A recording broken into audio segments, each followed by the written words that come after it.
Sandukan mo ang kanin. Sabi ng mamaya na, sandukan mo ang kanin. Ha? Ano yan? Sandukan mo ang kanin. Ano ba pinapanood mo? Sa Ilocos Sur na ospital ang isang lalaki matapos saksakin umano ng kanyang misis sa isa ng pagtatalo. Base sa investigasyon ng mga pulis, nagalit si misis matapos siyang utusan ni mister na sumandok ng kanin gayong mas malapit siya sa kaldero. Nagkaintan sila hanggang umabot sa pananaksak. Paliwanag ni misis sa mga pulis, self-defense daw ang nangyari. Kwento naman ng mga kamag-anak, tila may diferensya raw sa pag-iisip ang suspect.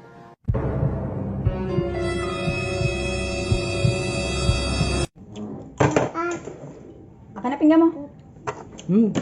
Akin na. Ano? Akin na. Akin na. Lapit eh. Oh, mandaan. Akin ka. Ano yung pinag mo na yun?